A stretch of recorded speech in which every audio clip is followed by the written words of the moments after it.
होंगे डिबेट में। बहुत बहुत स्वागत है चितरंजन गगन जी, प्रेमरंजन पटेल प्रवक्ता बीजेपी से बहुत बहुत स्वागत है। डॉक्टर संजय कुमार जी वरिष्ठ पत्रकार हमारे साथ मौजूद हैं और राजनीतिक विश्लेषक भी हैं। अतुल आनंद प्रदेश प्रवक्ता शिक्षक अभ्यर्थी संघ।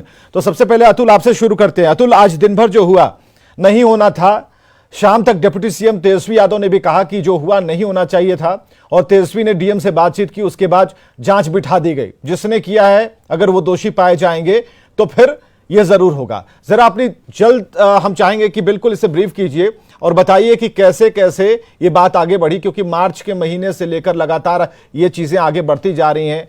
और आखिर ऐसा क्या हो गया कि आपको भी पता, इतने समझदार तो आप लोग हैं कि कहां आपको प्रदर्शन करना और कहां नहीं करना है, ये तो पता होगा। और इसी बात को लेकर शाम तक शक्ति सिंह ने भी कहा कि भाई ये अभ्यर्थी तो लगते नहीं है, तिरंगा लेकर पहली बार प्रदर्शन करता हुआ उन्होंने देखा और कहा कि ये तो साजिश की बू आ रही है। तो हमें जरा ये बताइए कि ये क्यों पहुंचे आप लोग उस जगह पर जहां पर नहीं पहुंचना था। जी नमस्कार सर। लगता है कि बिहार में पढ़ना और लिखना जो है गुनाह हो गया है। क्यों हो गया? क्योंकि हम लोग जो है पढ़ लिख करके, यानी कि सीटेट बीटेट पास करके, जो डीएड बीएड करने के बाद सीटेट बीटेट की पात्रता जो परीक्षा होती है उसको पास करने के बाद जब हम लोग शिक्षक बनने के लिए योग्य हो गए हैं, और लगातार सर आपने बोले मार्च, लेकिन ये मार्च से नहीं, ये विगत 4 वर्षों से 2019 से लेकर के तब अब तक जो है मांगे जारी है। लेकिन सर अभी जो एक आश्वासन ही मिलते आया है, लेकिन ये मांग 4 साल से है। पिछले मई माह में हम लोग आंदोलन किया था, लगातार 22 दिन आंदोलन किए थे और एक शेड्यूल जारी किया था रिक्ति रोस्टर के लिए। रिक्ति रोस्टर भी तैयार है, दिखाने के लिए, तेजस्वी को ही जगाने के लिए ये प्रदर्शन किया। क्योंकि जो सरकार में क्या चेंजेस आपको लग रहा है, ठीक है नई सरकार हम कह जरूर रहे हैं, लेकिन आपकी मांगे पुरानी है, इसमें भी तो एक पुरानापन नजर आता है सरकार में। जी बिल्कुल पुरानापन नजर आता है सर। मैं बता दूं कि ये आंदोलन 1 अगस्त से लगातार जो है चल रहा है सर। ये सत्ता आते रहती है जाते रहती है। मैं नीतीश बाबू से दरखास्त करना चाहता हूं कि आप तो पलटी मार के सरकार बदलते रहते हैं और आप लगातार जो है बने रहते हैं, लेकिन हम लोग को तो राजनीतिक से मतलब नहीं है। हम लोग शिक्षक अभ्यर्थी हैं। हम लोग चाहते हैं कि बिहार के जो नौनिहाल हैं, जिसको हम लोग गुणवत्तापूर्ण शिक्षा देना चाहते हैं, विद्यालय हैं, विद्यालय में बच्चे हैं, लेकिन शिक्षकों का पद रिक्त है और 3.5 लाख से जो ऊपर जो है पद रिक्त हैं। ऐसे में हम लोग लगातार 4 साल से अपनी मांगों को रख रहे हैं। तेजस्वी एक बात और कह रहे थे, क्योंकि आपसे बहुत सारे सवाल हैं, तो तेजस्वी एक बात और कह रहे थे कि तेजस्वी भी आप लोगों से बात करें। कुछ बात हुई है क्या तेजस्वी से?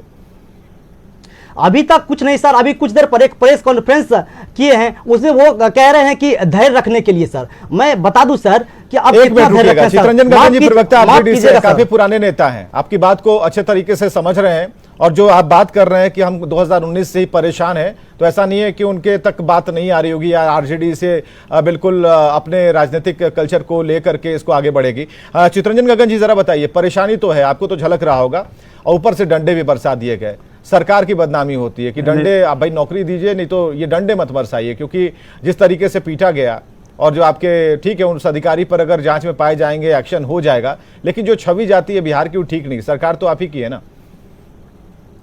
नहीं विवेक जी, जो कुछ भी आज हुआ वह काफ़ी दुखद घटना हुआ। कोई भी उसको जो है अप्रिशिएट नहीं कर सकता है। हम सभी दुखी हैं जो घटना आज घटी, जिस ढंग से बच्चों को पीटा गया। और एक बात मैं आपको बता दूं, अतुल जी बैठे हुए हैं, इन लोगों के आंदोलन से हमारी पार्टी पहले से जुड़ी रही है, हम लोग का समर्थन रहा है। हम कई बार इनके धरना में भी गए हैं। अभी जो 1 अगस्त इन लोगों का धरना शुरू हुआ है उसमें भी हम गए हैं, हमारे पार्टी के और भी नेता गए हैं। और एक चीज़ तो आपको मानना पड़ेगा कि बेरोजगारी जो मुद्दा है, इसको तेजस्वी जी ही इसको हाईलाइट में लाए हैं, और बेरोजगारी को एक मुद्दा बनाने का काम अगर किसी ने किया है तो तेजस्वी जी ने किया है। और सरकार बदली है, हम इनकी भावनाओं को समझ रहे हैं। जो बच्चे हैं इनको चूँकि कई साल से लगातार ये लोग संघर्ष कर रहे हैं, और उसके बाद भी नियुक्ति, वैकेंसी के बाद भी नियुक्ति नहीं हुई। कोई डेडलाइन तो होगी चितरंजन गगन जी, जिससे पता चले, क्योंकि ठीक है मार तो विवेक तेजस्वी की उस कलम का इंतजार कर रहे हैं, तेजस्वी सिग्नेचर। नहीं विवेक जी, मैं वही कह रहा हूँ कि जो ही शपथ ग्रहण हुआ उसी दिन माननीय उप मुख्यमंत्री जी ने या प्रेस के सामने में उन्होंने कहा, आपके भी लोग थे वहां पर, कि 1 महीना के अंदर जो है नियुक्ति होगी। उसके बाद माननीय मुख्यमंत्री जी जब 15 अगस्त को संबोधित कर रहे थे, उन्होंने भी कहा कि साहब जो है सो हम बहुत जल्दी और जो करेंगे, बिहार जो करेगा बेरोजगारों के लिए वो एक मिसाल बनेगा देश के सामने में। तो सरकार काफी गंभीर इसमें है। चलिए, आप हम भरोसे की समझते बात हैं कर रहे हैं, कि जो अतुल आनंद आक्रोश- हमारे साथ हैं। अतुल, जरा बताइए, अभी आपने सुना कि चित्रंजन गगन ने क्या कहा, इससे पहले तेजस्वी को सुना। जरा हमें ये बताइए, भरोसा हो रहा है या फिर ऐसा लग रहा है कि ये भी सरकार अब कलम ढूंढेगी कि वैसी कोई पेन बनी कि नहीं जो तेजस्वी के हाथ में जाए और सिग्नेचर करें? भरोसा हो रहा है? सर बिल्कुल भरोसा अब नहीं हो रहा है, क्योंकि मेरा विश्वास उठ गया है तमाम सरकारों से। क्योंकि सर बार बार आश्वासन दिया जाता है, और अभी जब शिक्षा मंत्री नए नए बने हैं, तो जब अपनी मांगों को लेकर जाते हैं तो वो बोलते हैं कि 6 महीना तो समय लगेगा या साल भर लगेगा। क्या हम शिक्षक अभ्यर्थी चुनावी बलि चढ़ेंगे? क्या हम लोग राजनीतिक का मुद्दा बनेंगे? क्या बच्चों की, बिहार के भविष्य से उनको कोई मतलब नहीं है? जो शिक्षा गुणवत्ता जवाब दीजिए चित्रंजन जी, जवाब दीजिए, उसके बाद हम आगे बढ़ेंगे। चित्रंजन जी जवाब आश्वासन से आश्वासन से काम नहीं चलेगा। मैंने कहा नहीं, मैं कुछ नहीं कहूंगा। आप चित्रंजन जी बैठे हैं, उन्हीं से पूछिए। आपके सामने हम ला रहे हैं। मैं कह रहा हूं कि इनका आक्रोश सही है, हम उससे इनकार नहीं कर सकते हैं। इनका आक्रोश जो है इतने दिनों तक जो मैंने सफर किए, उस स्वाभाविक रूप से वो आक्रोश माने होना स्वाभाविक है। लेकिन पहले भी हम इन लोगों से, हमने व्यक्तिगत रूप से इनके जो नहीं, ये लोग पूछ रहे हैं, अब पूछ रहे हैं आगे क्या, कितने दिन नहीं, तो नहीं, अब सवाल नहीं, भरोसा देखिए, आप जानते हैं कि किसी भी प्रक्रिया होती है, ऐसे सीधे कोई चीज नहीं हुआ था। एक प्रोटोकॉल होता है, एक प्रक्रिया होती है। प्रोटोकॉल तो ये भी नहीं था कि डंडे बरसाए जाए। प्रोटोकॉल तो ये भी नहीं था कि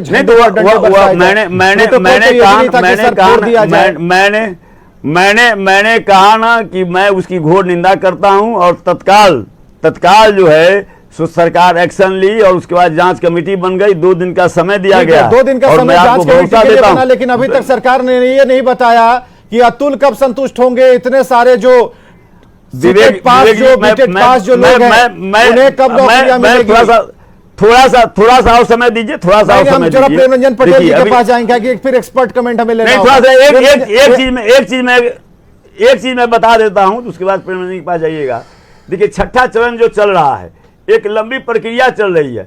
हम लोग नहीं चाहते हैं कि इस ढंग से फिर 7वां चरण भी जो है सो इसी ढंग से महीना और साल में या लमड़ता रहे। इसीलिए प्रक्रिया में इस बार बदलाव किया जा रहा है। यही तो अतुल आनंद कह रहे हैं ना, यहाँ जितने भी अभ्यर्थी हैं वो तो कह रहे हैं कि हमें डेट बताइए ना भाई।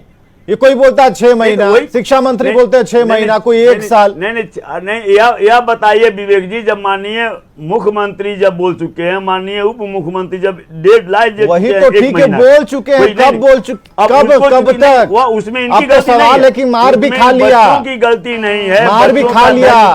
अरे नौकरी की पहली रोटी कब खाएंगे? अब तो मार भी खा लिया।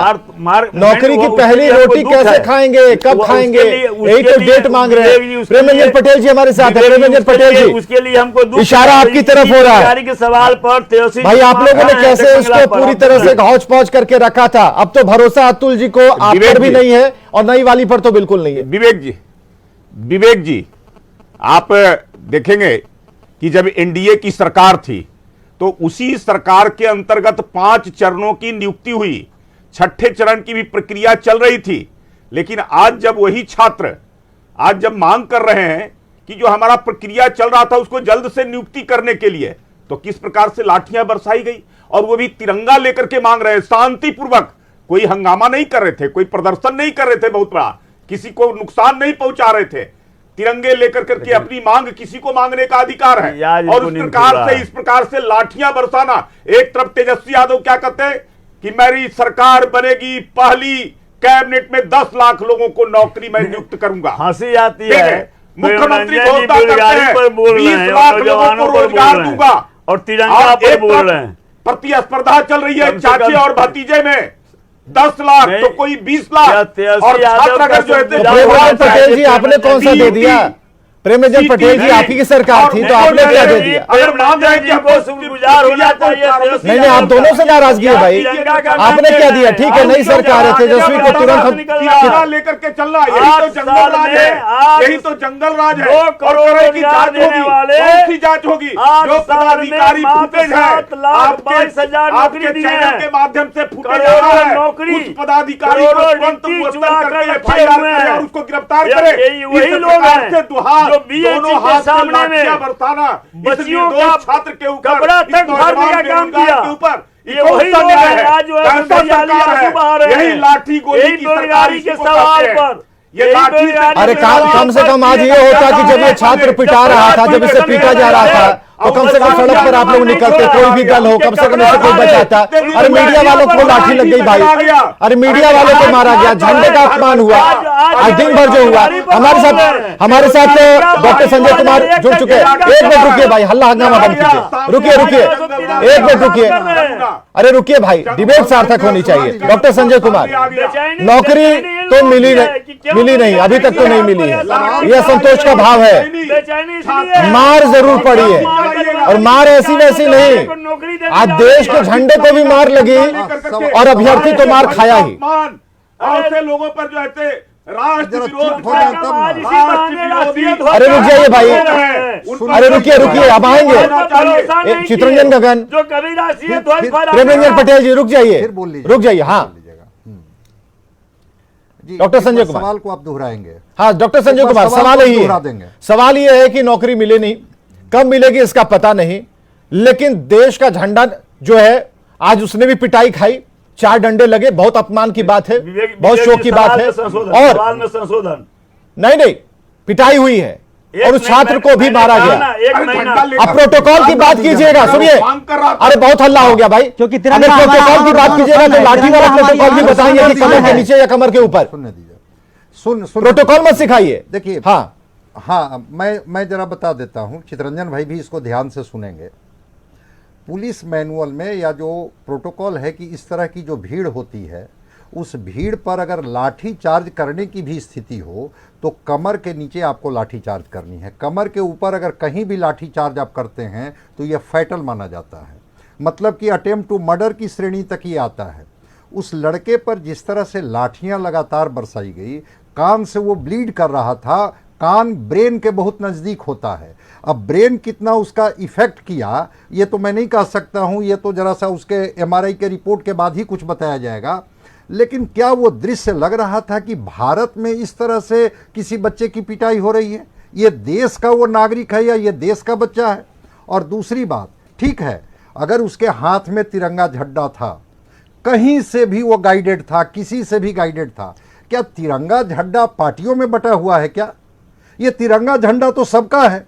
और वो तिरंगा झंडा लेकर के जब वो खड़ा था, वो लड़का या लेटा हुआ था, क्या ADM साहब को ये ट्रेनिंग नहीं दी गई थी क्या कि राष्ट्र ध्वज का सम्मान कैसे करना है? और वो किस तरह से उसके बार बार हाथ पर और उस झंडे पर लाठियां चल रही थी। तस्वीरें क्या झूठ बोलती है क्या? ठीक है, वो कितने ज्ञानी थे, कितने अज्ञानी थे, किस तरह के माइंडसेट के थे, वो कौन सा दृश्य उपस्थित कर रहे थे जिससे हम लोग भी शर्मिंदा हो रहे थे, वो तो सरकार देखेगी और उन पर कार्रवाई होगी। लेकिन लग तो रहा था कि क्या कोई राष्ट्रध्वज, कोई AK-47 लेकर के वो लड़का खड़ा था क्या? राष्ट्र ध्वज लेकर के इस देश के हर नागरिक को प्रदर्शन करने का, प्रोटेस्ट करने का, खुशी मनाने का अधिकार तो है। डेमोक्रेसी में इस राइट से कौन वंचित कर देगा? और अगर वो लड़का उस झंडे को लेकर के ही प्रोटेस्ट कर रहा था, अगर अपनी नौकरी को लेकर के ही, उसमें क्या गलत था? तो वह जो दृश्य आज दिखा, सहमत हूं असहमत हूं, सर इसे एक बात और क्लियर कीजिए, अतुल आनंद को भरोसा नहीं हो रहा है, अतुल आनंद को ही नहीं, बाकी सभी जितने अभ्यर्थी हैं किसी को भरोसा नहीं हो रहा। जी, मैं अब दूसरी बात पर आ रहा हूं। ठीक है, 7वें चरण का नियुक्ति की बात हो रही है। इन लोगों का डिमांड था कि 6ठे चरण की नियुक्ति में अगर कुछ अभ्यर्थी बच भी गए और वो प्रक्रिया पूरी नहीं हुई है, उसको 7वें चरण के साथ टैग कर दीजिए और टैग करके इसकी नियुक्ति को जितना जल्दी हो सके कर लीजिए। अभी प्रेमरंजन पटेल जी बोल रहे थे कि ये NDA की सरकार थी तो ऐसे थी वैसे थी। भाई आप ही के सरकार में तो 92,000 नियुक्तियां आई थी। अगर आप 19 में ही नियुक्तियां निकाले थे, अगर अब तक उसको कर लेते, उस नियोजन की प्रक्रिया को पूरा कर लेते, बिल्कुल। तो 22 में वह दृश्य जो दिख रहा है वो नहीं दिखता। आखिर आपने इतना डिले क्यों किया? अभी तक 40,000 बच्चों को ही क्यों आपने किया? 50-52 हजार बच्चे ऐसे ही हैं। रह गई दूसरी बात कि ठीक है, डेमोक्रेसी में इन बच्चों को अधिकार है, लेकिन एक प्रक्रिया है, इससे भी इन बच्चों को समझना होगा। नियोजन की प्रक्रिया पहले भी कुछ हड़बड़ी में हुई थी, और उसमें जितनी गलतियां पकड़ी गई, जितने जाली प्रमाण पत्र मिले, जितने जाली अंक मिले, उसको लेकर के भी सरकार संजीदा है कि हमसे नियोजन में कोई ऐसी गलती ना हो जाए, कोई ऐसा छात्र उसमें लाभान्वित नहीं हो जाए जिसके पास सही डिग्री भी नहीं है। तो थोड़ा तो धैर्य रखना होगा, पेशेंस तो रखना होगा। ठीक है सर, तो अगर एक लास्ट पेशेंस मिनट नहीं है, तो ये रखेंगे- सवाल पेशेंस वाली बात तो अभी तेजस्वी यादव ने कही, हम कहीं से भी तेजस्वी की बात को दरकिनार नहीं कर रहे हैं। तेजस्वी ने प्रेस कॉन्फ्रेंस में काम की बात कही, उन्होंने कहा कि धैर्य रखना चाहिए। लेकिन एक आखिरी सवाल अतुल आनंद से, अतुल आप धैर्य रखने के लिए और जितने अभ्यर्थी, क्योंकि आपके पास विकल्प क्या है, धैर्य के अलावा कोई विकल्प समझ में आ रहा है, और आगे की क्या रणनीति है, क्या योजना है? सर अब धैर्य कितना रखें सर, 4 साल का लंबा इंतजार है सर। और 7वें चरण प्राथमिक विज्ञप्ति की दिशा में जो कार्य होनी चाहिए, जो क्या कहते हैं शेड्यूल, जो उसका जो है नियमावली बन के तैयार हो गया है सर, और रिक्ति भी रोस्टर तैयार है। अब एक जो है नोटिफिकेशन का शेड्यूल जारी होना है। ऐसे में एक बात नहीं बोलना चाहिए कि ये नेता लोग जो अब बयानवीर हो चुके हैं, सिर्फ बयान देते हैं, 24 घंटे में जो है तख्ता पलट हो जाती है, नई सरकार बन जाती है और शपथ भी ले लेते हैं। क्या वो शपथ 6 महीने बाद लेंगे? क्या उसके शपथ ग्रहण से ज़्यादा जरूरी ये नहीं है कि बिहार के नौनिहाल बच्चों का भविष्य संवर जाए? जब गुणवत्तापूर्ण शिक्षक होगा तभी तो बिहार का भविष्य जो है बनेगा। वो कहीं ना कहीं तेजस्वी की बात पर भरोसा होता है। तेजस्वी देखिए युवा नेता है, बिल्कुल जी, युवा नेता है जी, और जिस तरीके से आज जी, वो उन्होंने आकर बातें अपनी कही, तो आपको भरोसा होता है? क्या लगता है उन्होंने जो धैर्य की बात कही, तो थोड़ा वक्त देना चाहिए? सर उन्होंने साफ कहा था कि पहली कैबिनेट में जो है हम शिक्षकों की भर्ती करने जा रहे हैं, पहला जो मेरा कलम का साइन होगा वो शिक्षक भर्ती से होगा। तो वो बाद हो में तो ये भी कह दिया कि लेकिन तो ऐसा कुछ तब नहीं। कहा था जब मुख्यमंत्री बनेंगे तब, अभी तो डिप्टी सीएम है। नहीं विवेक जी उसको आप इंटरप्रेट कर सर आखिर मुख्यमंत्री बनेंगे नहीं सर, वो उप मुख्यमंत्री तो है ना सर, वो युवाओं की उससे उम्मीद है। अब उनकी सरकार, कल तक हम लोग आंदोलन धरना कर रहे थे, उनके प्रवक्ता आते थे, बैठते थे और बोलते थे कि हमारी सरकार रहती तो कल आ जाता नोटिफिकेशन। आज कहाँ गए? हम तो यही समझेंगे कि ये लोग बयान चलिए, सरकार अगर आप देख रहे हैं इस डिबेट को, देखते ही होंगे, तो भाई यकीन मानिए अतुल को भरोसा नहीं है। भरोसा दिलाने की पूरी जिम्मेदारी इस नई सरकार को, जिसे हम नया कह रहे हैं, लेकिन ये सरकार आधी पुरानी भी है, क्योंकि इनके ऊपर पूरी जिम्मेदारी है। जब आप बहुत सारी चीजें कहते हैं ना, जब शिक्षा उसके आयामों पर बात करते हैं ना, तो बहुत जरूरी है कि आपको ध्यान रखना होगा कि चुनाव में चुनावी मंच से आप क्या कहते हैं। अगर चुनावी मंच से कहते हैं और चुनावी मंच से मन की बात नहीं करते हैं जो उनके साथ इंटरेक्ट हो, तो ये गलत है। ध्यान देना होगा, जिस धैर्य की बात की जा रही है उस धैर्य की बात पर थोड़ा सा अभी पेशेंस के साथ, थोड़ा गंभीरता के साथ हम सभी को थोड़ा स्थिर रहना होगा। अतुल आपको भी और बाकियों को भी स्थिर रखना होगा, क्योंकि जरूरी है कि अगर तेजस्वी कह रहे हैं थोड़ा सुनिए, क्योंकि अभी जुमे कुछ ही दिनों की सरकार है, तो जरूरी यह है कि अब उनकी बात सुनिए, उनसे मुलाकात कीजिए, डेडलाइन भी मिल जाएगी आपको, ऐसा हम लोग भी भरोसा जताते हैं, क्योंकि तेजस्वी बराबर कहते रहे कि रोजगार को लेकर के बहुत संजीदा है। खबरें लगातार जारी हैं। आप लोगों का बहुत बहुत शुक्रिया इस डिबेट का हिस्सा बनने के लिए।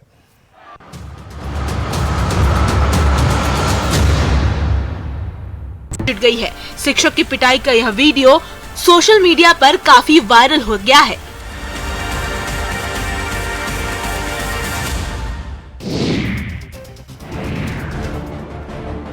खगड़िया में बिलदौर प्रखंड के बलीठा पंचायत में कोसी नदी से भीषण कटाव शुरू हो गया है।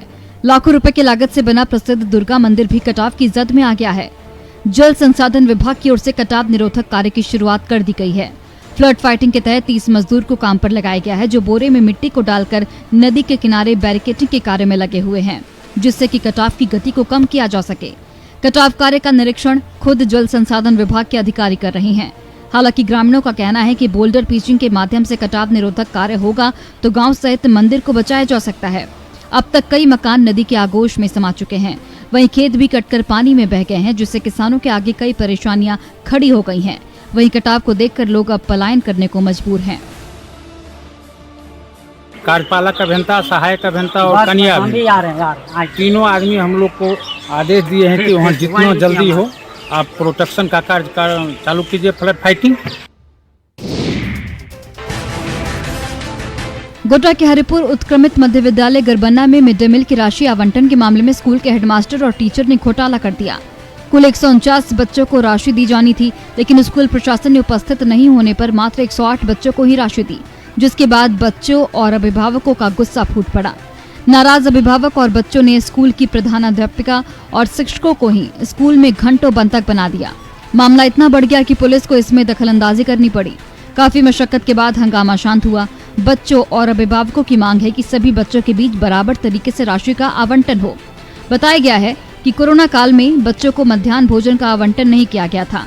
राशि बच्चों के लिए दी गई थी। हर एक बच्चे को 1500 रुपए देना था और इस पर अभिभावकों और शिक्षकों की सहमति भी बन गई थी, जिसके बाद कुछ अभिभावकों ने इस पैसे के आवंटन पर सवाल उठाए। इस पर नाराज बच्चों के अभिभावक ने प्रधानाध्यापिका सहित शिक्षक को बंधक बना लिया था।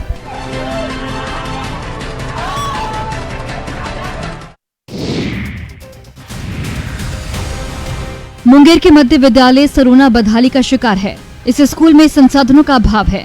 इस विद्यालय में कक्षा 1 से लेकर 8 तक की पढ़ाई मात्र 3 कमरों में होती है, जिसके लिए 5 शिक्षक नियुक्त हैं।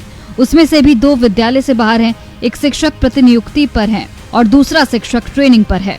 कुल मिलाकर पहली से 8वीं के छात्रों को